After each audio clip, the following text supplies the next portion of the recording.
खुलुमबाय स्टुडिअ दं आङो राकेश रामसियारि बे समाव एबसुनि आफादगिरि बिथां दिपेन बर' बिथाङा गोदान दिल्लीयाव जे हादरनि सासे गोनांथार दैदेनगिरि एबा नेशनेल कमिशन फर शेड्यूल ट्राइबनि चेयारमैन बिथां आन्टा सिंह आर्या बिथांखौ लोगो हमदों आरो लोगो हमनायनि गेजेरजों बिथां एबसुनि आफादगिरि दिपेन बर' बिथाङा गोनां बाथ्रा फोरमायथिदों जे नोंथांमोना मिथिगौ जे आसाम नाङैनो बे समाव मोनद' हारिया एसटि बिनाय हाबाफारिया बे समाव सोलिबाय थादों गोख्रों भाबै सोमावसारनाय हाबाफारिया सोलिदों आरो जायखौ नोजोर बोनानै बे समाव Cctoaनि बानजायनायाव बे समाव गोख्रों भाबै बे समाव बिनि बा मोनद' हारिनो एसटि होनायखौ लानानै एबा होनो बिथांखिखौ लानानै गोख्रों भाबै सोमावसारनाय हाबाफारि लानायखौ नोंथांमोना नुनो मोनदों थिग बेबायदिनो दिनैबो जे गोदान दिल्लीयाव फुंबिलिनि 11 रिंगायाव हादरनि नेशनेल कमिशन फर शेड्यूल ट्राइबनि चेयारमैन बिथां आन्टा सिंह आर्या बिथांखौ लोगो हमैदों Cctoaनि मोनसे हानजाया थारैनो मख'नांगोन जे मा आयदानि सायाव सावरायनाय जादों एबसुनि आफादगिरि बिथां दिपेन बर' बिथाङा फोरमायथिना होदों रोखा फोरमायथिना होदों खौरांगिरिनि गेजेरजों बिथां एबसुनि आफादगिरि दिपेन बर' बिथाङा बुंथिदों जे मोननै गोनांथार आयदाखौ लानानै बिथां चेयारमैन बिथां आन्टा सिंह आर्या बिथांखौ बा बिथांजों सावरायलायदोंखौ फोरमायथिदों एबसुनि आफादगिरि दिपेन बर' बिथाङा बुंथिदों जे बे समाव मोननै गोनांथार आयदाखौ लानानै सावरायनाय बाथ्राखौ फोरमायथिदों एबसुनि आफादगिरि दिपेन बर' बिथाङा जे गिबि आयदा महरै बिथाङा फोरमायथिदों जे बे समाव 14टा जे ट्राइबेलफोर एबा बे समाव आसामाव मोन 14टा माहारियारि जाखिनि ट्राइबेल दङ बे ट्राइबेलफोरनि रैखाथि आरो बिथांमोननि जे मोनथाय बे मोनथायखौ आबुङै होफुंनायनि थाखाय एबा बिथांमोनखौ रैखाथि होनायनि थाखाय साननांगौनि बाथ्राखौ फोरमायथिदों एबसुनि आफादगिरि एबा Cctoa जों दैदेनजानाय मोनसे दोलोआ दा नैथि सावरायनाय आयदा महरै बिथाङा फोरमायथिदों जे बे समाव 2019 इं मायथाइयाव मोनसे रिकमेन्डेशननि गेजेरजों बे समाव जे रायजो सभासिम बे बिला एबा बे समाव मोनद' हारिनो एसटि होनायनि जे बाथ्रा बे बाथ्राखौ लानानै मोनसे रिकमेन्डेशन हरदोंमोन आरो बेखौ नायफामफिननांगौ होननानै बाथ्रा बुंथिदों जे मोनसे हानजाया एबा Cctoaनि मोनसे हानजाया आरो बिथाङा फोरमायथिदों जे बे समाव मोनद' हारिनो जुदि एसटि होयोब्ला थाखानाय जे 14टा एसटि दङ बे जोबोद मोनसे गोहोम गोग्लैगोन आरो बेखौ नायफामफिननांगौ एबा 2019 इं मायथाइयाव हरनाय जे रिकमेन्डेशन बेखौ नायफामफिननांगौ होननानै बाथ्रा बुंथिदों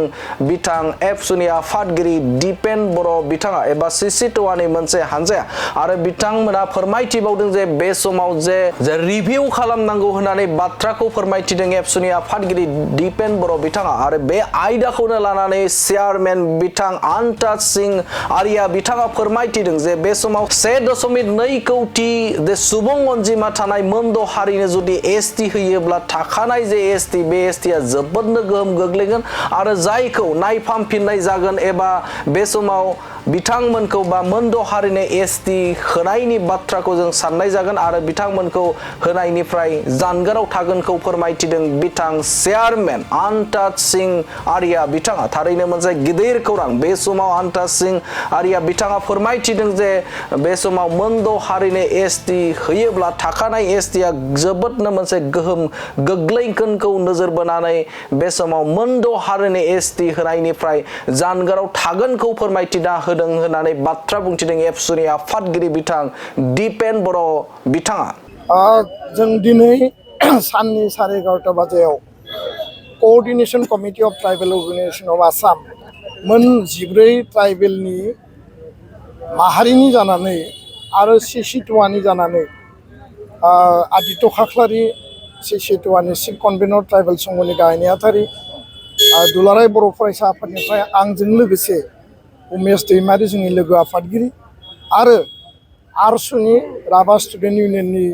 doctor Subhash Rabha general secretary TMPK Mising student इउनियननि गाहाय नेहाथारि सान कुमार पांगी जों मोनसे डेलिगेसन टीमा national commission for schedule tribe बिनि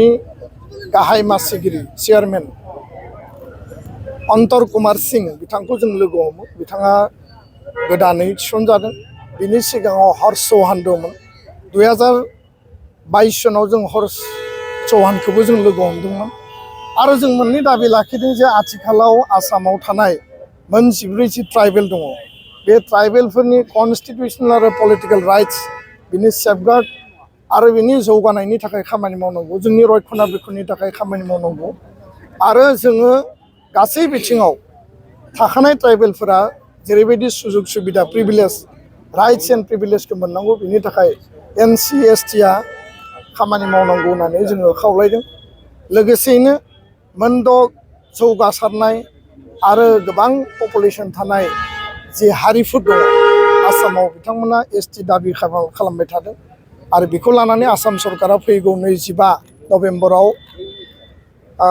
आसाम बिधान सभायाव रिकमेन्डेसन लाबोनो नागिरदों दा बेखौ लानानै जोङो दिनै बिथांजों गोथौयै गुवारै सावरायो 2019 सनाव NC/STआ मोनद' हारिनो पजिटिभ रिकमेन्डेसन होदोंमोन जे मोनद' हारिया ST जानो हानायनि क्राइटेरिया दङ होननानै आरो बै समाव नन्द कुमार साय जाय चेयारपार्सनमोन बिथाङा बेयाव प्रेजेन्ट थायाखैमोन बिथाङा आपत्ति खालामदोंमोन नाथाय राजनितिक कारनाव भाइस चेयारमेन आरो सानै मेम्बार बिथांमोनखौ लानानै भाइस चेयारमेना मोनसे रिकमेन्डेसन हरदों मोनद' हारिनो पजिटिभ रिकमेन्डेसन हरदों लकुर कमिटिनि बायदियै जायफ्रा क्राइटेरिया गैया बे क्राइटेरिया गैयै मोनद' हारिखौ आरो एडभान्स आरो पपुलास जायफोरनि सुबुं सानखोआ 2 कौटिनिबो बारा बिथांमोनखौ रिकमेन्डेसन हरदोंमोन आरो 2019आव बे रिकमेन्डेसन बायदियै राज्य सभायाव बिथांमोननो ST होनांगौ होननानै बिल टेबोल जादोंमोन दा बेखायनो दिनै बे खोथाखौ जोङो सावरायबाय आरो जों खावलायदों 2019आव जाय रिकमेन्डेसनखौ हरदोंमोन बेखौ रिभिउ खालामनांगौ आरो मोनद' हारि ST जि दाबिनाय आरो ST थिसननो नागिरनाय बेखौ जोङो अपोज खालामनानै बिथांनो जों बुंनानै फैदों बिथाङा खोब पजिटिभ जे थाखानाय STनि सेफगार्ड आरो थाखानाय STनि कुनु कारनाव खहा खालामनाय नङा 45 लाखनि जायगायाव 2 कौटि जाबसिननायखौ बिथाङा माने गनाया होननानै जोंनो खोथा होदों आरो रिभिउ खालामनांगौनि थाखाय जिखिनि खामानि मावनांगौ बिनि सायावबो खामानि मावगोन होननानै बिथाङा जोंनो खोथा होदों दा जोंहा रावजोंबो हिंसा गैया कुनु जाथि जनगोष्ठी जोङो रावनिबो जोङो इनाय हास्थाया खिन्थु थाखानाय STखौ धंस खालामनानै सोरनोबा अधिकार होनायखौ जों मालाबाबो लुबैया बे खोथाखौ जों एक्सप्रेस खालामदों आं बेखिनि खोथाखौनो बुंबाय गोजोन्थों।